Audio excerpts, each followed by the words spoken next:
I think you are the oldest living Gombiner, Yeah, Jewish Gombiner. And we want to learn as much as we can about what you remember about Poland when you were young, and particularly about Gombin. okay, I will, yeah. Okay. Poland, in 1922 when I was born, Poland regained independence from Russia after 133 years of occupation. And Poland was in very primitive state, didn't change very much from medieval times. Enlightenment and Renaissance avoided Poland. We live in such a primitive condition.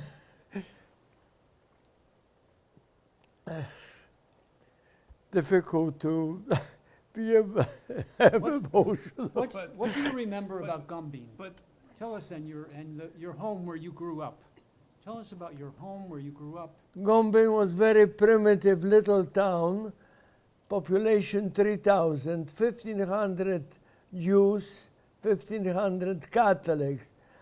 And we live actually in symbiosis, means in accord. And there was no hostilities or anti-Semitism, too much, very little. The population was very primitive, although Polish community was very enlightened with theater, library. We didn't have high school, but we had public school, very good teachers. We had Maccabi football team. We indulge in several sports.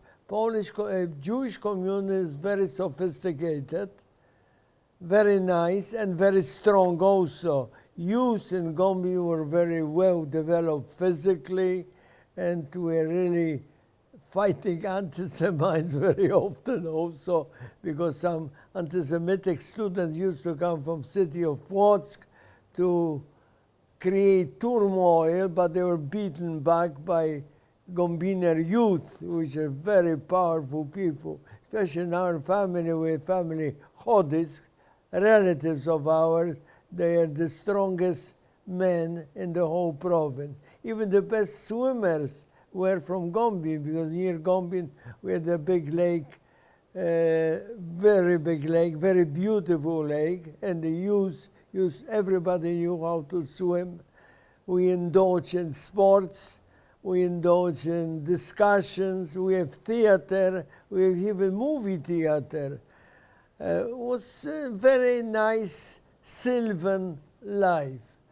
People had political parties. We have socialist parties, right-wing parties, but no communist parties was in Gombin. They weren't too much involved in politics. Rather, and population mostly was small merchants and people, traders like tailors, glassmakers, all kind of mechanics. We had even ancient trucks. My cousin had a little Ford from before the war, from 1915, Tin Lizzie coat. I see even pictures. Anyhow, in Poland, life in Gombin was like 200 years ago. It was really primitive, except Jewish population. Jewish population was very sophisticated. We have our own theater. We had even movies, but silent movies. The spoken pictures came later in the 30s, but in the 20s was very, very primitive. But youth general was very strong, very strong. My grandfather had a very numerous family, about 12 people. And after the First World War, many dispersed one of my uncle went to South Africa before the First War to serve in the British Army in war against Boers. Yeah. And the other one went to England but came back to Gombin also. Several Gombiners emigrated to United States and they came as a visitors to Gombin. The life in Gombin was very peaceful and very beautiful because we had beautiful forests. What forest? Pine forest. And my aunt, after the war, she brought even some seeds from Polish forests, and she planted the seeds in Israel. And Gombiner, they even built a house, Gombiner house in Israel, in Tel Aviv. I was there several times. And Polish trees were from Gombin. Anyhow, what else? During Your house, the house you grew up in, what was that? the house we lived was a wooden house, usually one room and a tiny kitchen. That was all very small, very, very primitive.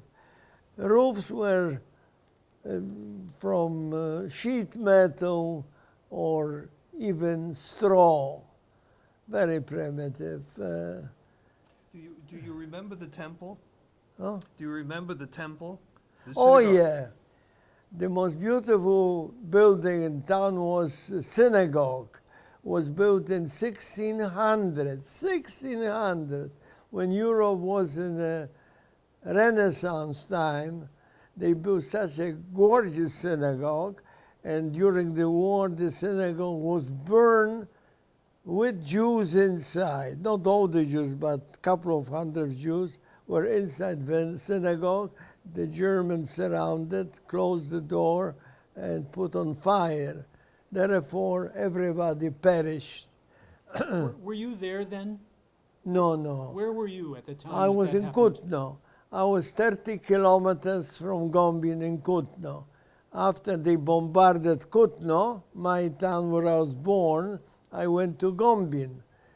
And Gombin was occupied already by German forces, and Germans surrounded male population, Jewish male population, and they put us to work cleaning bombed out houses, things like that. There was a Catholic church, of course, and they forced Jews to demolish the church, Catholic church, because when they bombarding Poland, they destroyed German church. Therefore, in vendetta, they decided to destroy Polish Roman Catholic Church, and many Jews has dismantled the church, and many fell to their death. Why dismantling the church? Anyhow, I saw the atrocities of the German people, so I decided with my aunt, Manya, and my two cousins to abandon Gombin to escape to Poland occupied by Russian forces. And we settled in a big town called Białystok with my two cousins, my uncle, and my aunt. When the war started, it lasted 2 weeks. After 2 weeks, the German army entered Kutno, my hometown. Therefore, and somehow, my uncle, their truck, they came from Gombin to Kutno. For some reason, I don't know why. It was the first day after the occupation, so I decided to go to Gombin because I love Gombin. Gombin was a lovely little city. I spent all my youth in Gombin. So I went to Gombin, and when the Germans started to persecute Jewish population, I decided to escape to eastern Poland with my Aunt Maria and my cousin Wolf. We escaped to eastern Poland, where we stayed for about half a year, and then the Russian Russians declared who wants to return back to Germany. So my aunt decided she was longing for family. She wanted to go back to Gombin. And my cousin also, my cousin Wolf. So one night, Russian secret police came. They arrested everybody and they put them in the cattle cars out of town. And I somehow managed to infiltrate in the railway car with my family, my uncle and my cousin Wolf, and we were deported to Siberian labor camps after Ural Mountains, not far from River Ob. We spent there about a year and a half, yes, and working in the bush 7 days a week, 10 hours a day. Food was atrocious. I was always hungry, but since I was in Boy Scouts, I knew how to live off land, so I used to eat, what do you call, everything, whatever I found in the bush, insects, everything. I even stole from horses oats, because hauling wood from the bush, from the forest to the river. Anyhow, when the war broke out with Germans, Germany attacked in 1941 in June, I decided to escape from Siberia because it was a loose thing. And with my cousin Wolf, we escaped via river. We built a raft. We escaped to first with the river after a week. We went to city of Sverdlovsk, and from there we went south. We heard that they are forming Polish army in southern Russia. But before we went in search of bread, we went with my cousin to Tashkent in Uzbekistan, to Tashkent to get some bread because we didn't eat anything. And when we came to Tashkent, there was an epidemic of typhoid. Thousands of people died. They used to transport them with those two-wheel carts to cemeteries, I don't know where. So we decided to return back to Russia. So we returned back to Russia via Aral Sea.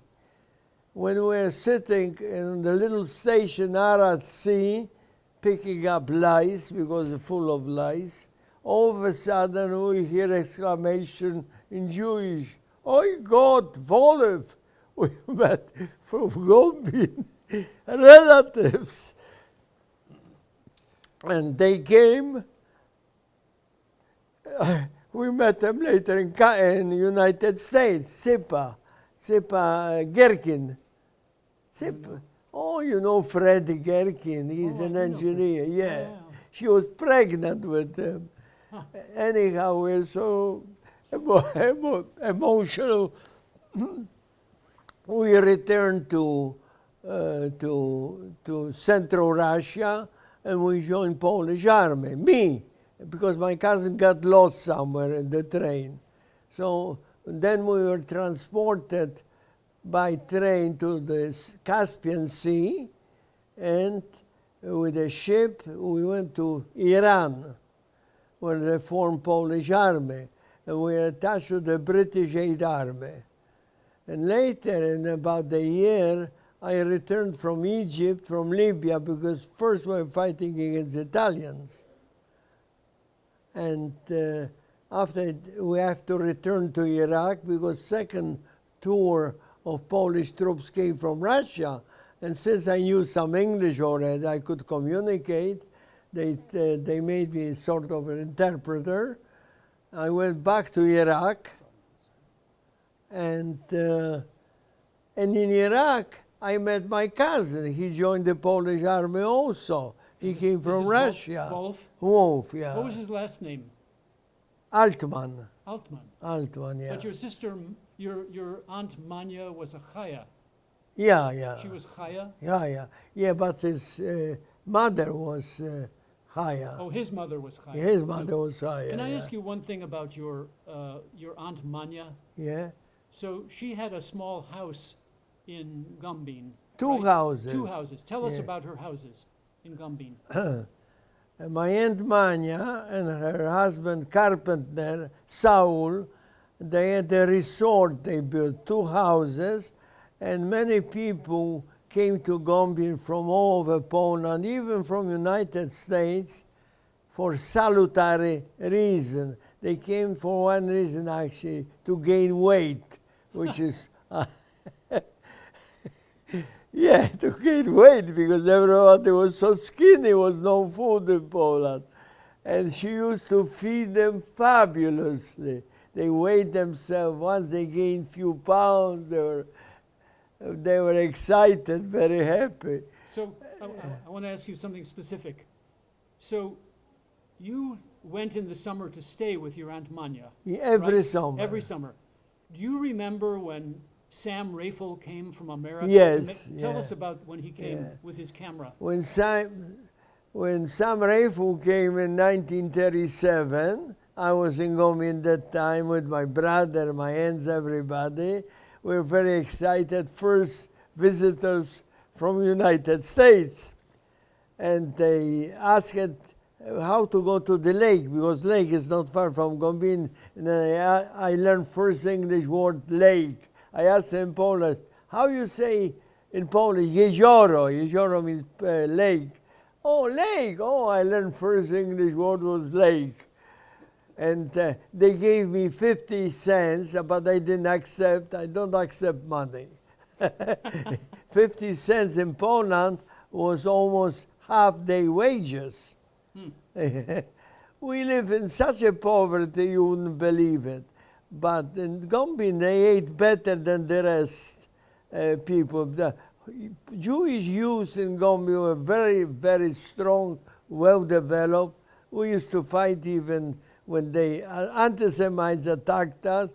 Jewish.